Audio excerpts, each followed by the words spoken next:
Hello everyone, I am the storyteller. Tonight I'll tell you a story unlike any you've heard. One of forgotten places, strange hums in the dark, and a man who thought he was there to study rocks, not remember a song buried in the bones of the earth. Relax, let the stillness settle around you.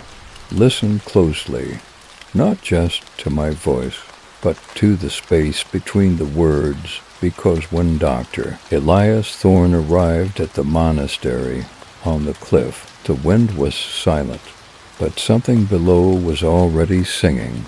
This is what happened when the final note found its voice. They told me the monastery was empty. That's the word they used. Not abandoned, not ruined, just empty. Like a glass someone forgot to fill or a room someone recently walked out of. It was a deliberate choice, I think, a soft lie shaped into a neutral truth. But empty things echo, don't they? I remember the first time I heard it.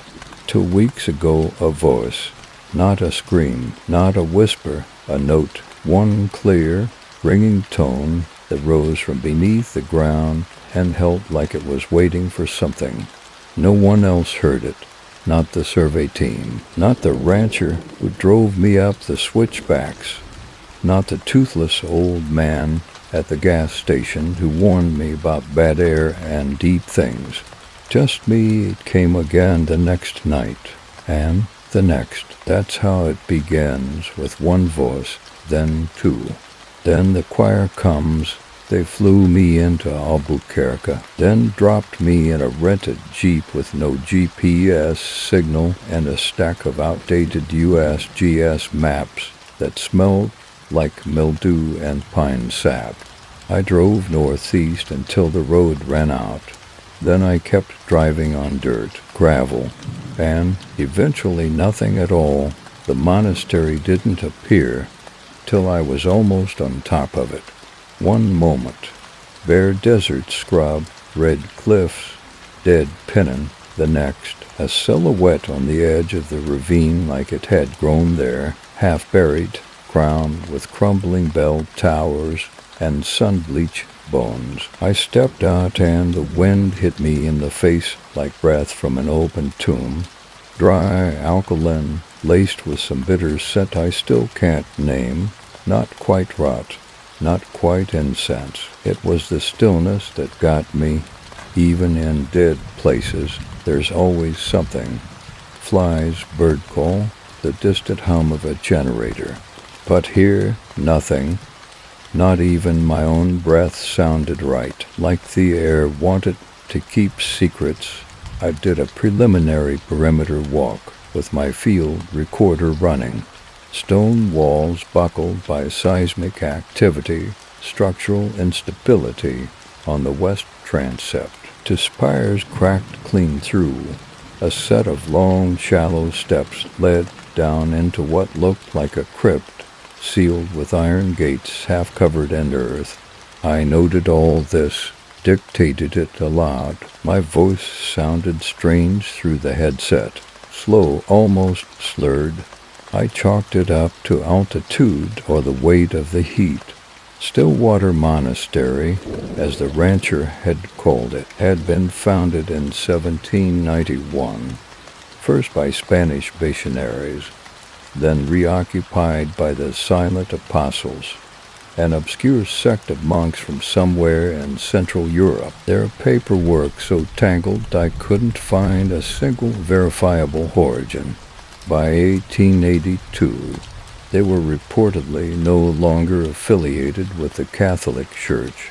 By 1973, they disappeared entirely. No records of departure, no graves, just one photograph. 13 men in soot-colored robes standing around an obsidian altar, unsmiling. I set up camp in the only structure still partially intact, the East Dormitory. No power, no water, just a cracked concrete floor and some charred remnants of furniture. I rolled out my mat, lit a lamp, and unpacked my ground sensors. My work was clear: determine whether the cliffside was safe for renovation, or if the entire thing would collapse into the gorge with the next tremor. I didn't sleep the first night, not because of the cold, not because of the wind, but because at 3:12 a.m. the bell rang. Only once, sharp and hollow. I sat up, heart clawing at my ribs, straining to hear it again. But the silence that followed was worse than the sound itself, as if the earth were holding its breath, waiting to see what I'd do. I told myself it was a loose fixture, rust and time, a rockfall, the wind. I believed that. Until I found the rope the next morning. It wasn't frayed or old. It was clean, white, smooth where a hand had gripped it. At 8:47 a.m., I discovered the reliquary. It was half buried behind the altar in the main sanctuary. A carved box the size of a loaf of bread, locked in iron and inlaid with bone, not human, I hoped. There were symbols I didn't recognize etched along its edge. Some Norse, some Mediterranean, some I couldn't place. When I touched it, I felt a vibration through my fingertips, like something humming far below my feet, like a sound too low to hear, but deep enough to feel in the bones. That's when I passed out, or blacked out, or something in between. When I woke, it was dusk. The reliquary was still there, but my recorder was missing for hours of tape. I checked the time log. It ran the whole time, but it didn't record anything except one sustained, rising note. Not quite human, not quite mechanical. I should have left then. I should have reported a neurological event, or a gas leak, or anything that made sense. Instead, I dug deeper, and that's when the dreams began. The first dream came 2 nights later. I was standing in the sanctuary, but it was whole. Fresh paint on the walls, golden morning light pouring through stained glass. 13 monks stood shoulder to shoulder at the front, their faces hidden beneath heavy hoods. They began to sing. No mouths moved, no sound left their throats, but the walls vibrated, the air shook. My body vibrated like a tuning fork in sympathetic resonance. One of them turned toward me. His head fell back. He had no face, only skin pulled tight over bone. No eyes, no mouth. But I heard him inside my head. "You are out of time." I woke, screaming, my throat raw, my fingernails bloody from clawing at the concrete floor. I thought I had a seizure. I wrote it off as stress, but then I saw the footprints in the dust by the altar. Bare feet, 13 of them, leading down toward the crypt. I didn't go down into the crypt that day. I told myself I'd wait for backup. I told myself I needed to finish calibrating the sensors on the southern ridge. I told myself 100 things, all of them lies. The truth was simple. I was afraid, not of what I might find, but of what I already believed was waiting. The footprints were gone by noon.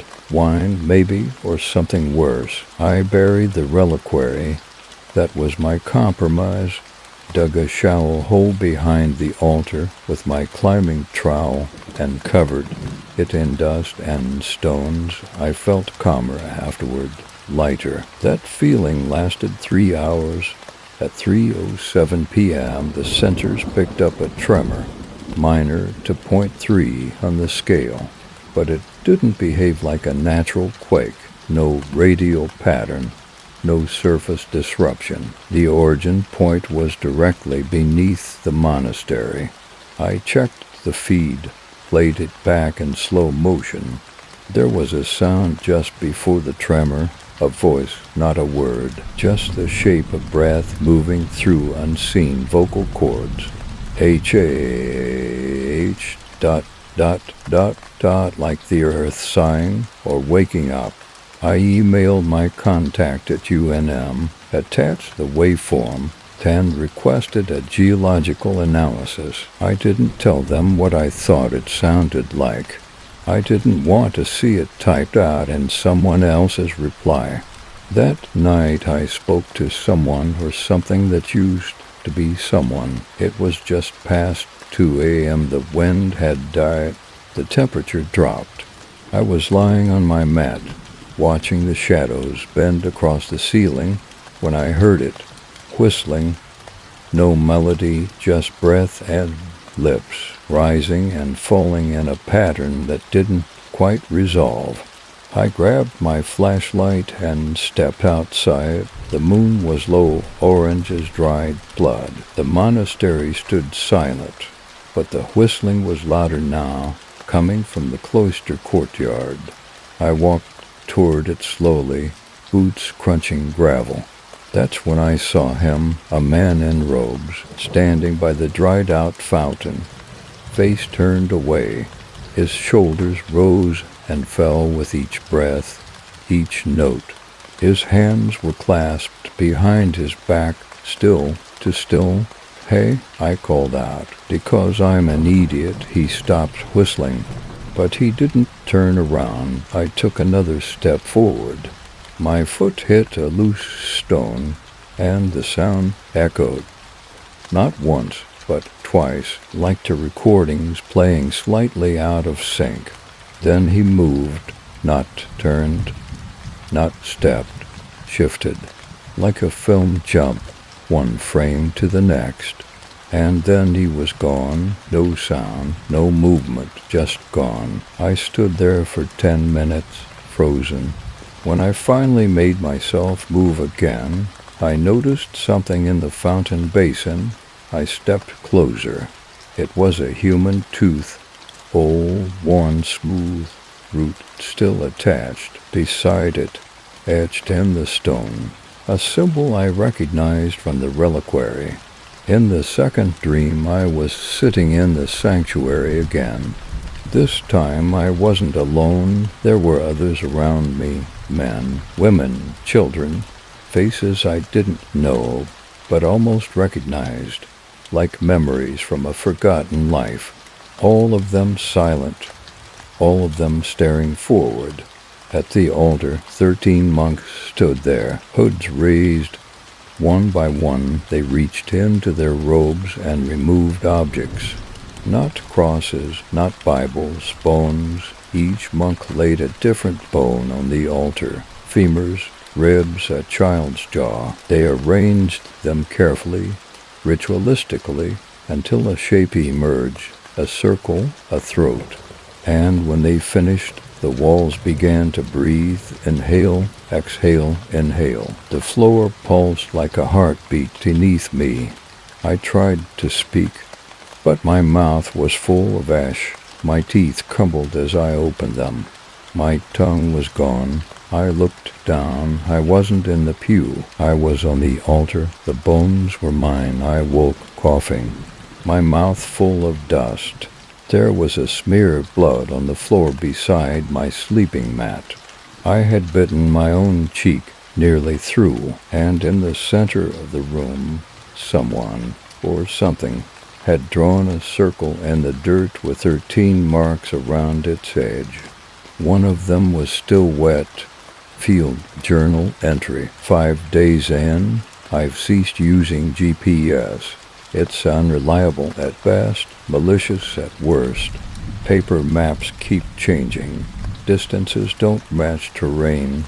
Known landmarks shift subtly each time I return. Weather patterns are irregular. Daytime heat is unrelenting, but the nights are colder than elevation accounts for. The bells ring without pattern, always between 3 and 4 a.m. No visible bell rope. Mechanism is rusted through, yet sound remains perfectly clear. I hear voices underground, cannot confirm presence. I've stopped reporting all anomalies. No one is responding. On the sixth day, I went down into the crypt. I told myself I was just verifying structural damage.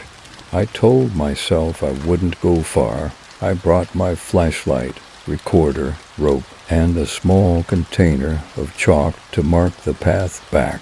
Standard protocol. The gate had rusted mostly open. I slipped through sideways. The stairs were narrow, spiraling the deeper I went, the colder the air became. Not like cave chill, but like standing inside an open freezer filled with forgotten breath. About 20 steps down, I saw carvings on the walls, frescoes, monks kneeling before a pit, a black sun suspended above them, lines of music or language, drawn not as notes, but as vibrating threads connecting their mouths to the darkness below. Another 10 steps down, I saw names carved into the stone, Elias Thorne, my name, carved clean, not weathered, fresh, like someone had scratched it in last night. That's where the chalk broke in my hand. That's where I decided to turn back. But as I turned, the flashlight flickered just once, and in that flash of darkness, I saw something at the bottom of the stairs. Not a person, a shape, hunched, listening, its head turned toward me.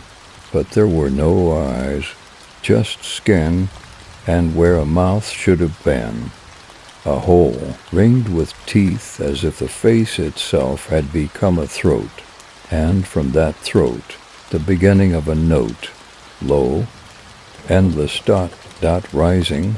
I made it out of the crypt, I think. I say that because when I climbed the spiral stairs, the light didn't return the way it should have. The steps kept going, but the sequence changed. There was a landing I didn't remember descending, a side alcove with a pile of something black and glistening, burnt feathers or melted hair. I didn't check. The moment I emerged into daylight, I dropped to my knees and vomited bile across the stones. My watch read 7:49 a.m. I had entered at 3:30, for hours, lost again. Back in the dormitory, my recorder sat exactly where I left it. I hit play, it started normally. Footsteps rustling, my voice describing the descent. Then static, a deep crackling that stretched for hours, undercut by a distant, unbroken drone. Not a hum this time, but a chant, not words, just syllables. Or ru dot 10 a dot or ru dot 10 a dot. The audio spiked sharply at the 2 hours, 12 minutes, and 48 seconds mark, followed by a whisper right against the mic, "He's not ready yet." Then nothing but silence. The tape ended there. I didn't sleep that night. I didn't unpack. I didn't eat. Instead, I sat by the sanctuary entrance with a crowbar in one hand and my flashlight in the other, watching the shadows ripple across the walls like fish beneath black water dot around midnight. The bells rang again, but this time it wasn't one chime. It was 13, each perfectly spaced, each louder than the last, each toll of vibration in my bones. The final chime shook dust from the rafters, and then silence, until I heard footsteps on the floor above me. Measured, slow, 13 of them, then the whisper again, closer this time. You brought him back. The third dream didn't begin with the sanctuary, it began underground. I was suspended upside down, cruciform, arms stretched in darkness, eyes open but blind all around me, the sound of dripping water and dragging feet. Then, light, red and gold candlelight from below. A procession moved past me, monks with empty faces holding relics. Not holy objects, but pieces of people, a jawbone, a severed tongue, a cracked skull stitched with wire.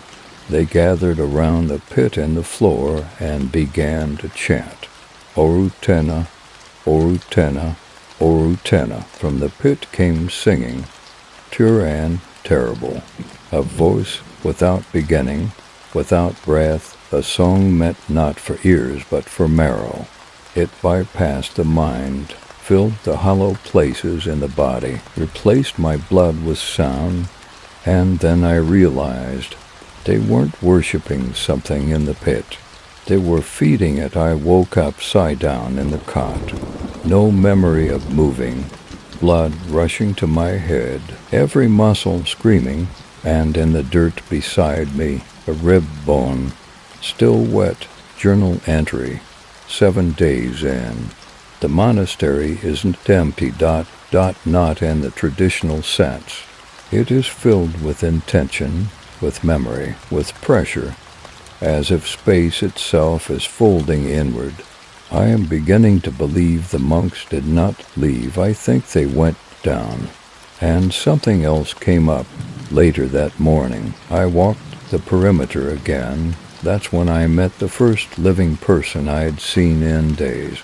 A woman, maybe in her 60s, dressed in a sun-bleached poncho and heavy boots, standing at the edge of the cliff like she'd grown from the rock itself.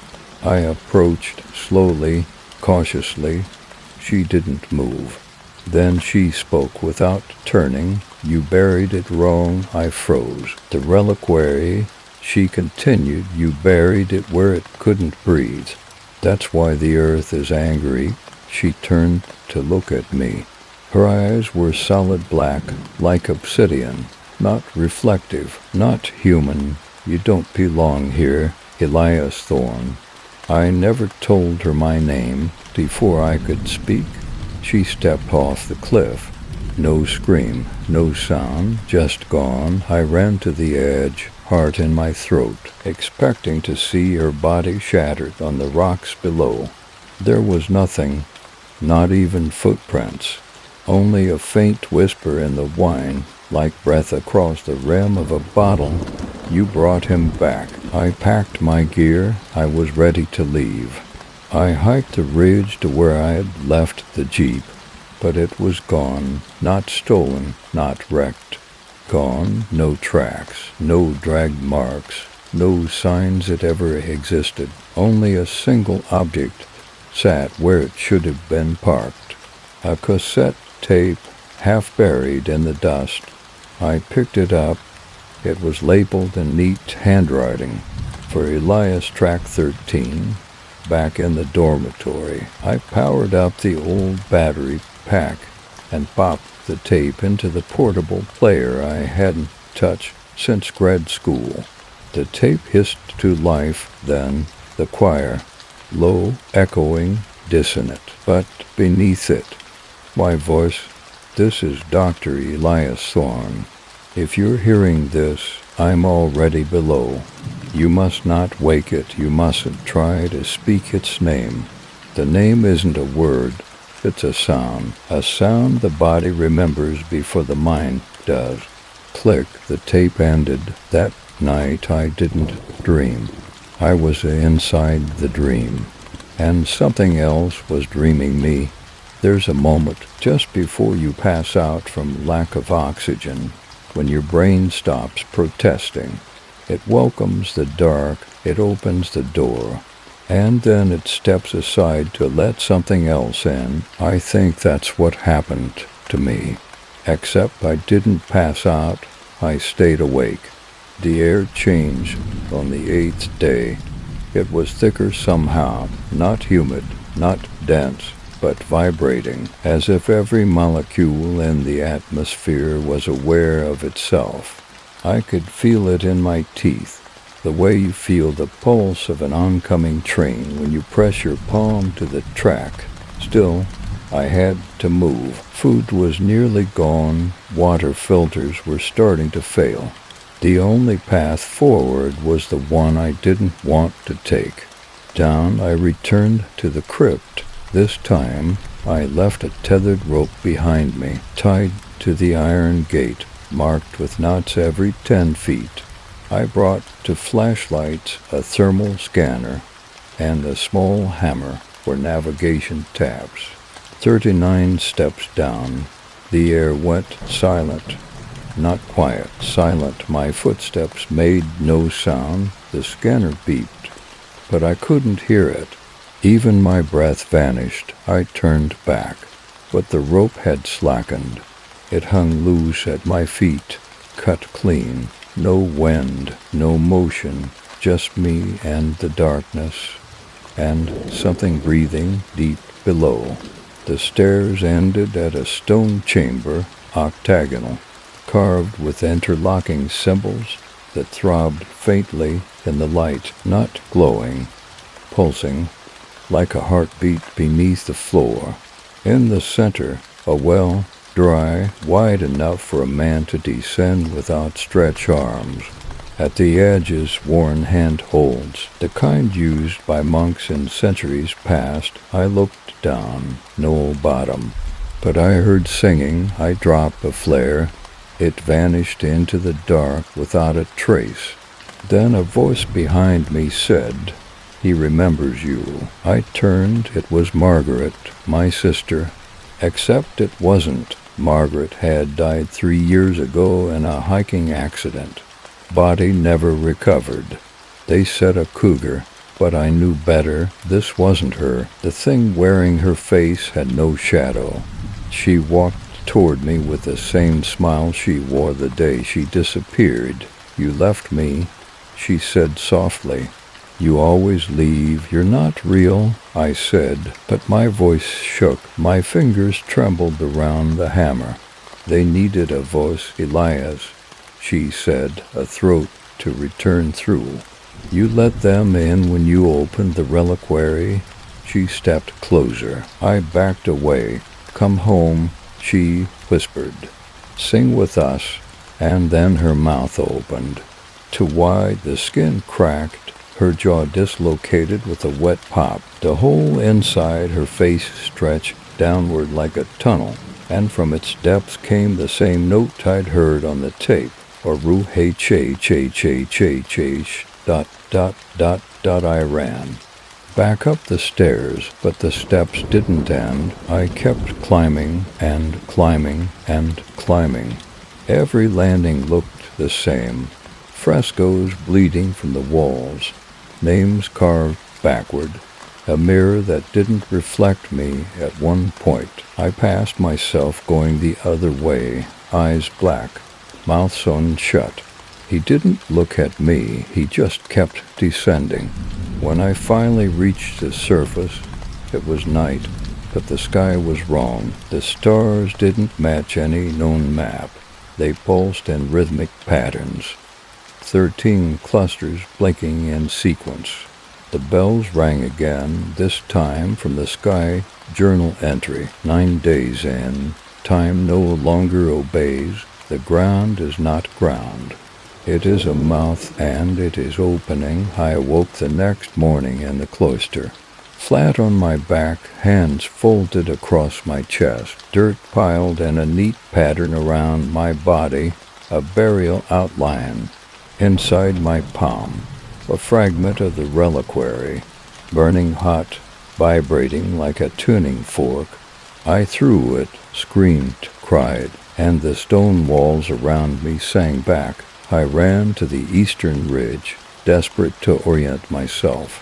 But the monastery was larger, new spires, new wings. Corridors I didn't remember now led to places I'd never seen. Old rooms had shifted.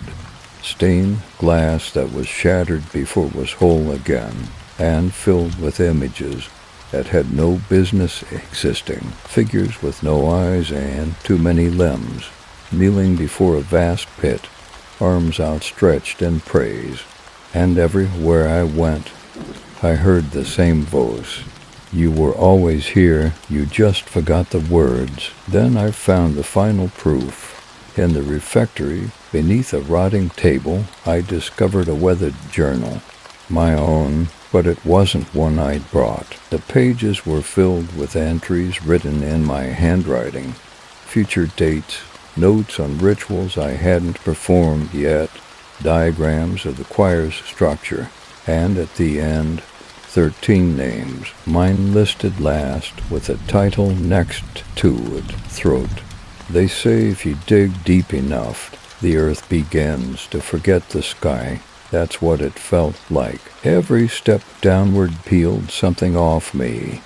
Not skin, not bone, but sense of time, direction, self. The next morning, or what passed for it, I woke to a series of stone knocks echoing through the sanctuary. Not footsteps, not falling debris, deliberate, like a hand tapping a message through stone. 13 knocks, a pause, then 13 more. It came from below. The journal, my journal, was open where I'd left it, but the ink was still wet. The last sentence had changed. Vault opens when the air is stillest. I stepped outside. No wind, no sound, no birds, no insects, no breath. Even the sky felt hushed. I returned to the crypt. This time the path down was different.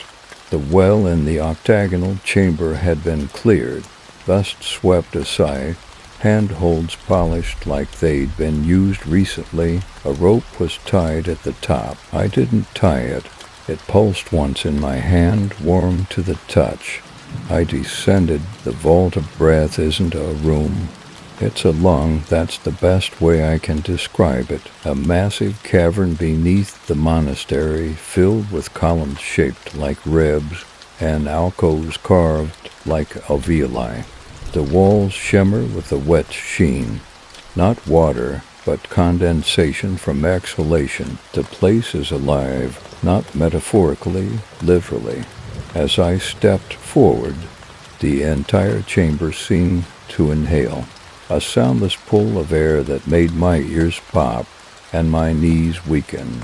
Then I saw them, figures embedded in the walls. Not buried, not sculpted, fused, some whole. Others melted into the stone midscream, all dressed in the robes of the choir, and every face twisted in the same expression. Not pain, not fear, singing. A raised dais stood at the center of the vault, a flat stone table, smooth as glass, carved with a spiral of symbols. The reliquary sat at its center, open, inside, 13 tongues, still wet, arranged like petals around a single human eye, open and blinking. As I approached, a wind rose behind me, soft at first, then stronger until the air pushed me forward with impossible force. And then the whisper came back. You were the breath between the notes. The reliquary shuddered. A pulse of energy slammed through the chamber. I dropped to my knees, clutching my skull as memories, not mine, flooded in. A monk standing at the cliff's edge, offering his throat to the sky. A child buried alive with the choir's mouth sewn shut.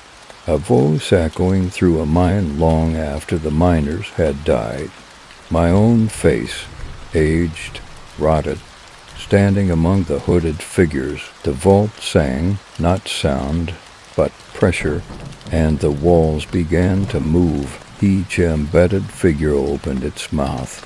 One by one, they didn't scream, they exhaled. And in the exhalation, I heard the truth. The choir is not many, the choir is one.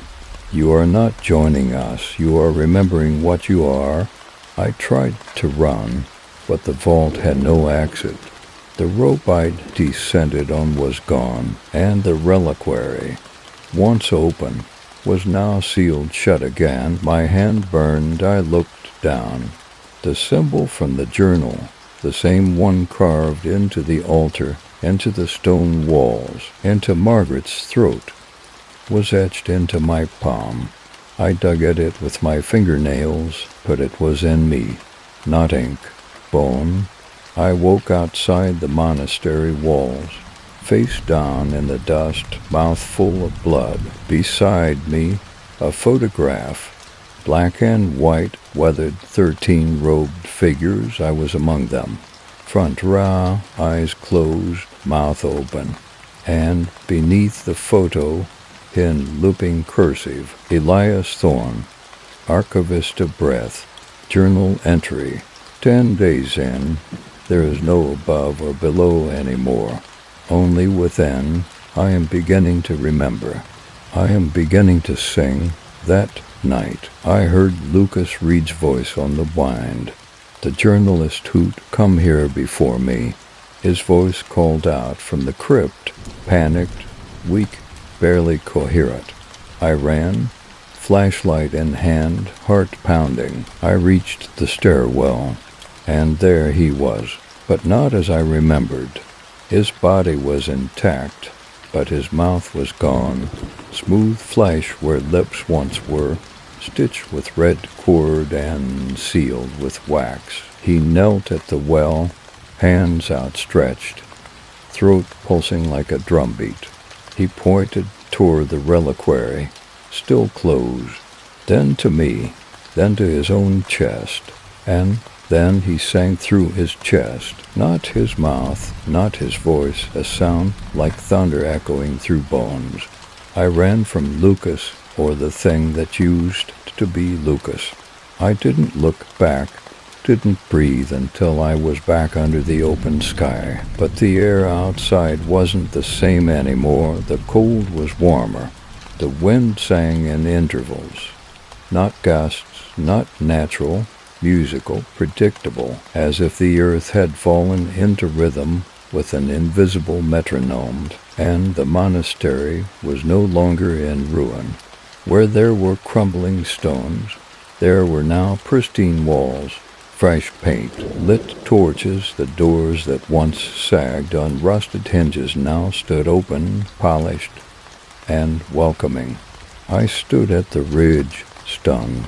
This wasn't reconstruction, it was reversion. The monastery had returned to its original form, how it looked in the sepia photographs from the 1880s, a place untouched by time.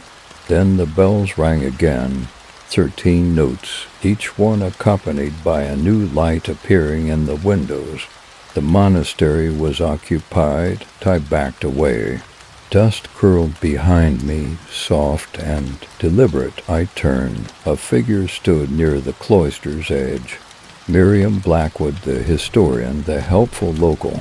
Except now she wore a robe, charcoal gray, stitched with that same spiral symbol I'd seen etched into my palm. "It's better now, isn't it?" she asked, cleaner, closer to what it was meant to be.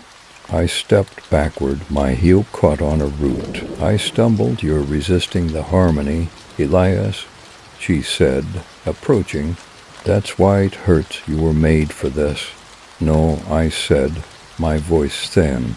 "I came here to study, not to be part of this. You were part of it," she said softly, "long before you came back." She held something in her hand, a human tooth.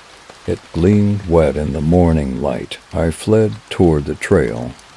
What little remained of it, but the path had changed again. Rocks rearranged, trees twisted subtly. The canyon below no longer opened into a familiar basin, but a black plain of obsidian-like shale, mere flat. In it I could see my reflection, and I wasn't alone in it. 12 other shadows stood behind me, dot, each one slightly out of sync, blurred, each one opening their mouths in unison. And then mine did too, and I heard them inside my head. We remember the shape of silence. We wore it like skin. We buried it beneath the hems of the surface, and now it sings through him, through us. Through the throat that forgot its name. I didn't write that. I didn't think that. That wasn't me. But the thought came from inside, a familiar voice, mine, but older, hungrier. I scratched the writing into the dirt without knowing. Not asleep, not awake, standing in the sanctuary, surrounded by the choir. 13 figures, they hummed in harmony, each note a different frequency. My ribs began to ache, not from pain, but from movement. The sound made them twist inward, like strings pulling tight around a new instrument. And I understood. This body is not a vessel, it is a resonance chamber, a bell waiting to be struck. I woke to find my back bruised in perfect concentric circles, like fingerprints left by a tuning fork pressed against the spine. And beneath my tongue, a sliver of bone, mine. That evening, I returned to the archive room beneath the chapel. It wasn't empty anymore. Scrolls had returned. Books filled the shelves. At the center, a wax cylinder player, antique and perfect. It spun slowly on its own. No hand cranked it. A recording played, garbled, warping. He was the last, Elias Thorne, the throat. The forgotten note. My voice responded, not recorded, live. I don't remember this. You do now. Margaret's voice. She appeared again in the candlelight beside the altar, not as a ghost, not as an illusion, as a chorister. Her body stitched with runes, mouth painted black, skin thin as paper. The voice isn't yours, Elias, she said. You were only meant to carry it. What is it? I whispered. The first breath, the last silence, the sound that unmade God. Why me? Because you never stopped listening. I turned to run, but the door behind me had become a wall. The altar began to shake. Dot, dot, dust fell from the rafters. A crack split the floor, and from below, once more, the note, a single, perfect tone, low, human and not. A sound so pure it eroded thought. Journal entry. I no longer know how long I've been here. My entries are becoming songs. My breath tastes like limestone. I hum in my sleep. I wake to find music scratched into the walls with my nails. The choir does not convert. The choir remembers. There is no silence anymore. Even when the air is still, something moves beneath it, a frequency below hearing, a voice beneath language, and now I hum with it. Even when I don't mean to, even in my sleep, especially in my sleep. 3 events brought me back to the vault. 1, the mirror cracked, not just a mirror, the mirror, the one in the east corridor that never reflected anything properly. One morning it simply split down the center. The fracture ran through my reflection's mouth. 2, a second reliquary appeared, sitting on the altar, identical in shape, but heavier. When I opened it, inside was a reel-to-reel tape marked in blood-red ink. Archive 0, the first breath, no player, no explanation. 3, I heard my own voice speaking Latin in the dark, not dream, not hallucination, a direct whisper behind my ear as I examined the frescoes. My own cadence, my own vocal fry, the phrase repeated, vos portamus, non sumus orators, we carry the voice. We are not the speakers. I went back to the vault, not because I wanted to, because my feet were already halfway down the crypt stairs before I realized I was moving. The vault was larger now, physically. The rib-shaped columns had extended upward like trees growing in time-lapse. The breathing walls had expanded, cracked, pulsing with an oily membrane stretched across exposed bone, and the reliquary was gone. In its place, a mouth not metaphorical, a mouth built into the floor, human teeth fused into stone, lips made of desiccated skin, open, not wide, waiting. Inside that mouth I saw a spiral staircase descending into the dark. No rope this time, no map, no chalk, only sound, a hum building in frequency, a choral vibration like the overtone of a dozen notes played just out of sync. And then the voice again, "You've carried the breath. Now you must carry the tone." I entered the mouth. The staircase curved tighter with each step, becoming more claustrophobic. The walls began to bend inward, slick with condensation that tasted like copper, and the light changed. It wasn't candlelight, not flame. It was phosphorescent script, glowing faintly on the walls. Words written in languages I almost recognized. One looked like Aramaic, another like ancient Navajo glyphs. A third resembled sound waves printed into clay, all of them repeating the same phrase, 13 to shape, one to sing. After what felt like hours, the stairs ended, a narrow stone corridor opened ahead, and at the end of it, a recording studio. Old-fashioned 1970s tech, reel-to-reel decks, oscilloscopes, soundproof panels, all of it powered by something unseen. On the wall, a sign in cracked plastic letters, Balto Choir Recording Room.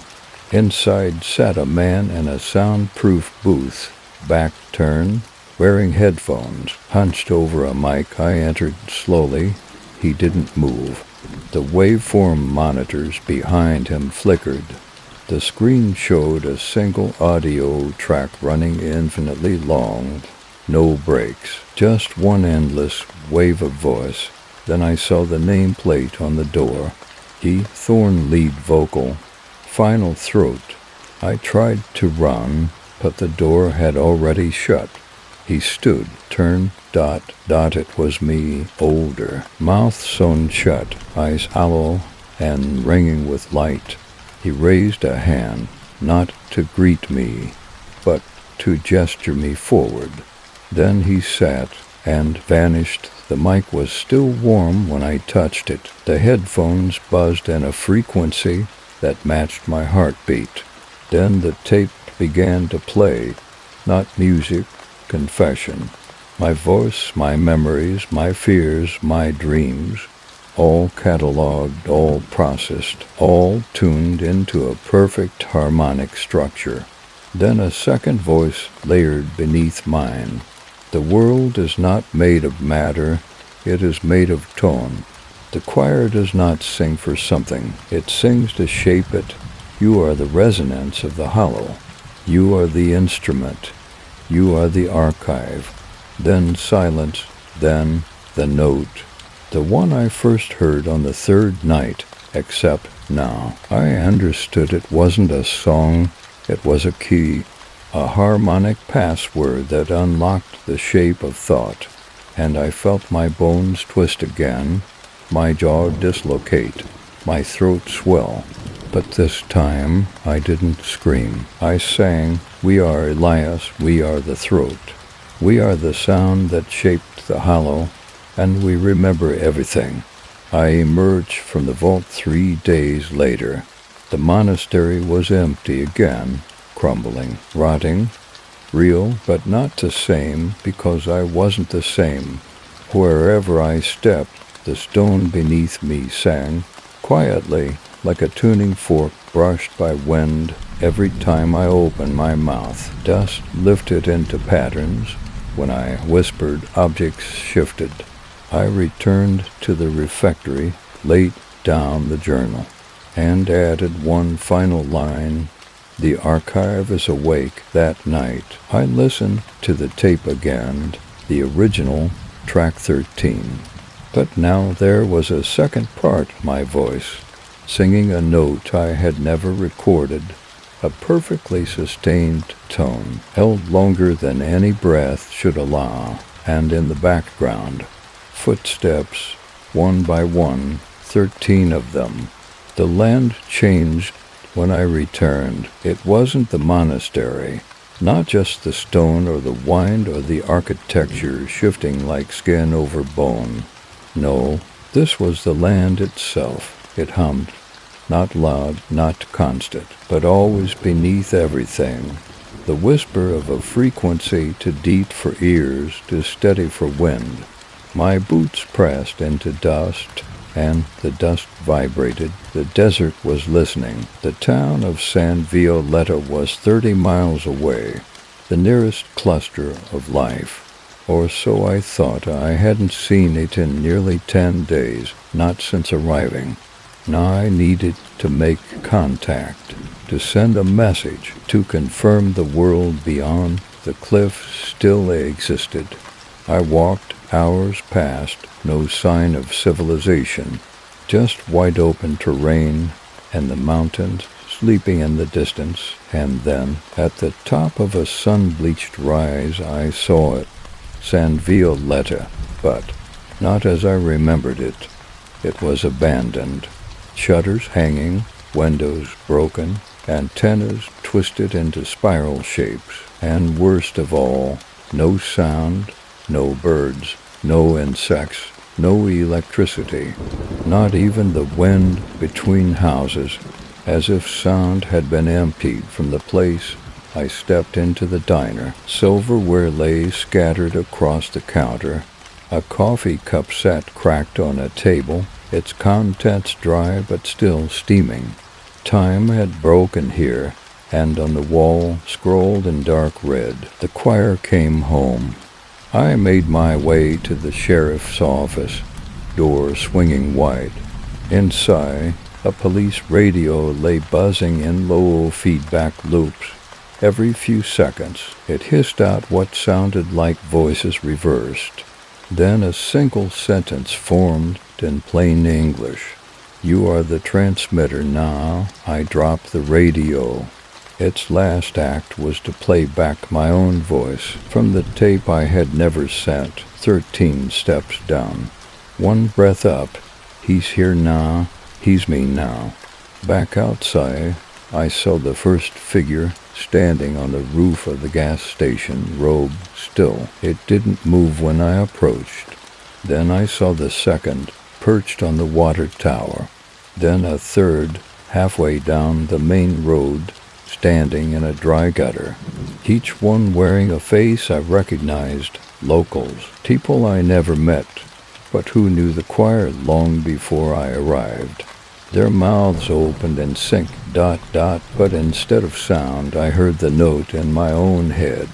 It bent me sideways, dropped me to my knees. They didn't move, they only broadcast. I ran, back toward the cliffs, toward the monastery, but the landscape would not obey. Distance changed beneath my feet. The sun reversed direction, shadows curved inward. Eventually, I found myself back at the edge of the vault. I hadn't chosen the path. The land had chosen for me. Inside the chapel, I found Miriam again. She stood at the altar, holding the original reliquary, the one I had buried. It was open now, empty. "There's nothing left to seal," she said. "You broke the last harmonic lock when you sang it. Where is everyone?" I asked, returned. She smiled, and the corners of her mouth cracked with blood. "They're part of the new chord now." The choir was not worship, it was a function, a frequency born from collective memory. Each voice carries tone, each tone shapes space. 13 voices in perfect harmony open the shell of this reality, not to leave, but to let something else come in. On the 13th day they came, and marked trucks, satellite rigs, drones. 3 men in containment suits approached me in the ruins. They called me Subject Zero. They told me I had been reported missing for 79 days. I told them they were wrong. I still hadn't finished the first field report. They quarantined the site, ran radiation tests, electromagnetic sweeps. None of it worked. Their lead scientist, Dr. Rafik, asked me if I'd encountered any auditory phenomena. I laughed, then I sang one note. Lo, lo, the ground split beneath their feet. 3 of them fell. 1 was pulled downward. The others fled. I stood still, and the stone beneath me healed. That night, Dr. Rafik came alone. He held a tape recorder. This note, he said. What is it? I played it for him. ... He dropped the recorder, covered his ears, screamed. Blood poured from his nose, and then he whispered, "It's not a sound, it's geometry." Then he smiled and walked into the vault. He hasn't come back out. I am not Elias, I was. But now I remember the others, the 12, the mouths that opened before mine, the tones they held, the shapes they carved in sound. We are not acquired because we sing. We are acquired because we remember the song we were made from. This place doesn't record events, it records resonance. That's why the monastery rebuilds itself. That's why the reliquaries open and close like lungs. It's not history, it's looped harmony. The doctrine is true. What you forget returns louder. There are no more nights now, just measures. Light rises and falls in rhythmic intervals, not according to the sun, but to some inner score the land now obeys. Time is no longer counted in seconds. It is measured in tempo. It is no longer a ruin, no longer the restored structure I saw on the 7th day. It has become something new, or perhaps older than any record can prove. Walls are now curved, shaped like the inner ear. Stained glass window show not saints, but frequencies. Sine waves in gold leaf. Floors pulse when I walk. Each breath I take is recorded by something unseen. And the bells, they ring in minor chords now. Always 13 chimes, never the same twice. The vault of breath has become a control room. The rib pillars now arc into a dome. In the center, where the days once stood, is a stone console covered in tuning forks, dials, and etched grooves shaped like vocal cords. When I speak near them, they rearrange.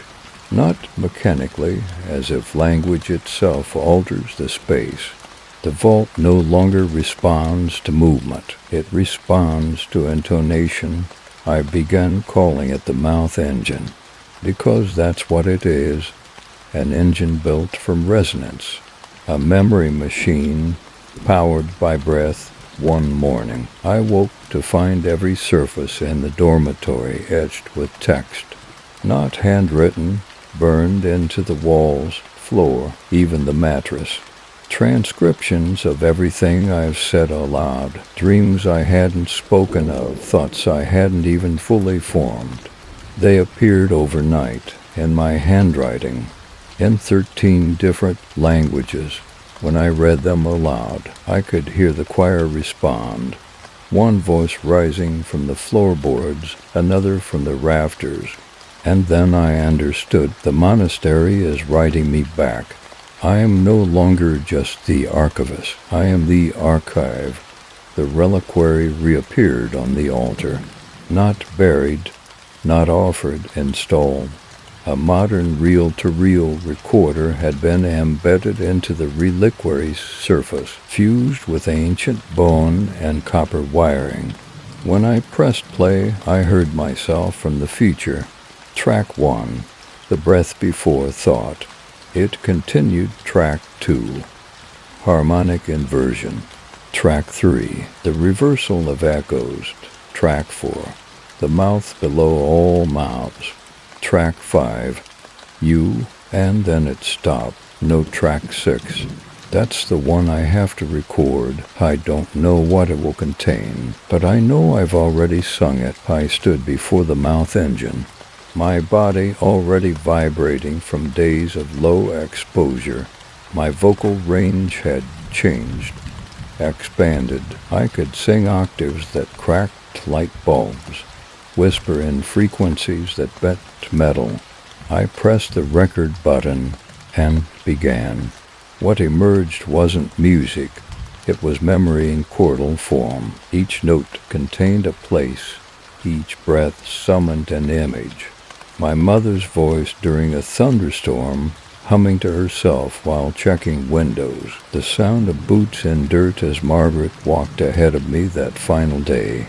The scream I never released when I found her bag torn and soaked in blood. Each memory twisted into a harmonic tone, layered into the track-like sediment. But as the song built, other voices joined. Not just mine, not just the choir, but everyone who had ever come to the monastery, the voices of those lost, of those who had become part of the archive. Their tones rose, perfectly timed, 13 layers, then silence.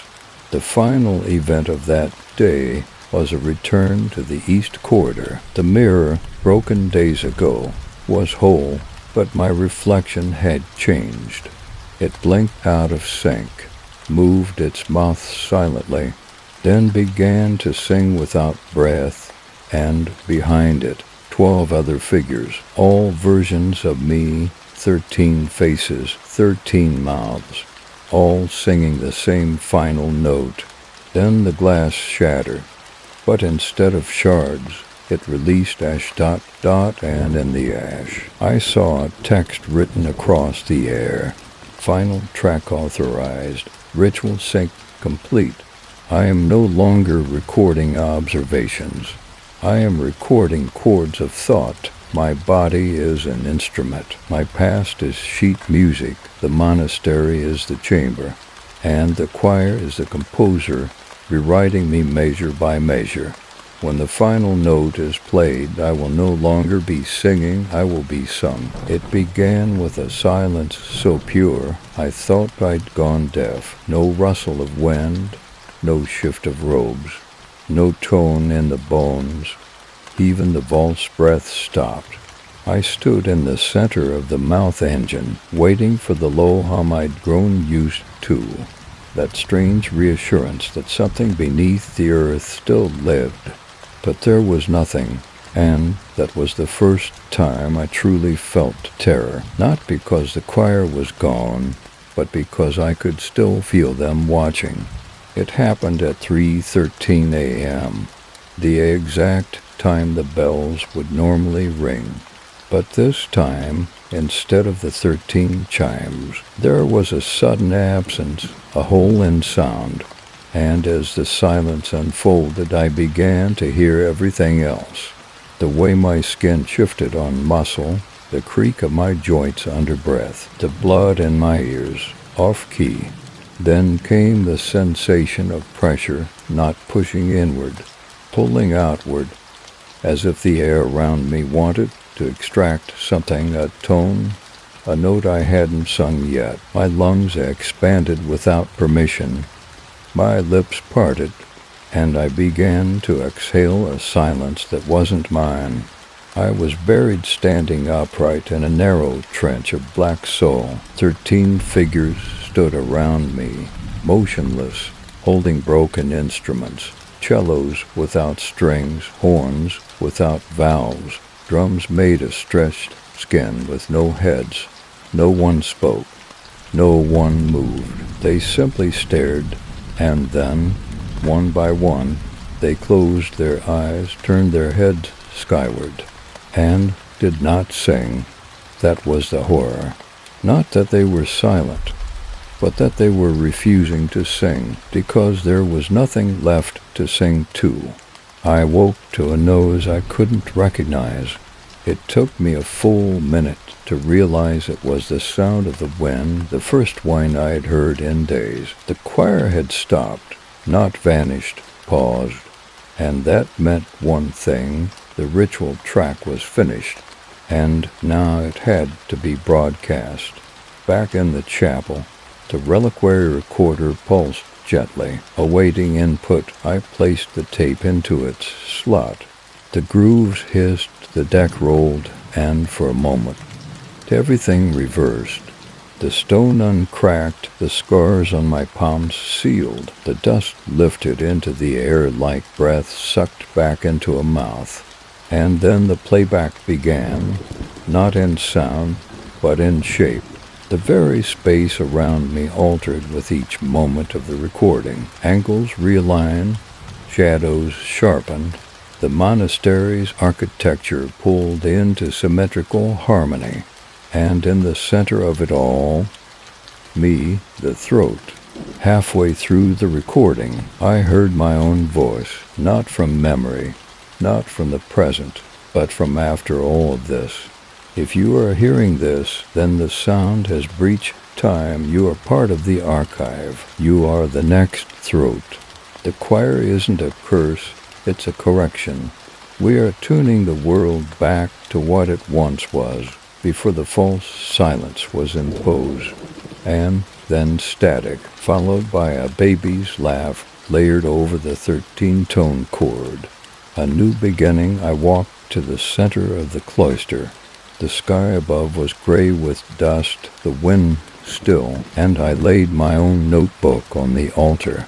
Not the reliquary, my notes myself. Then the choir returned, but this time they did not sing. They stood behind me, all 12 of them, each a version of me, each bearing a different symbol: memory, dream, voice, breath, time. They bowed their heads, and I heard the 13th voice rise from within me. I opened my mouth, and the world changed key.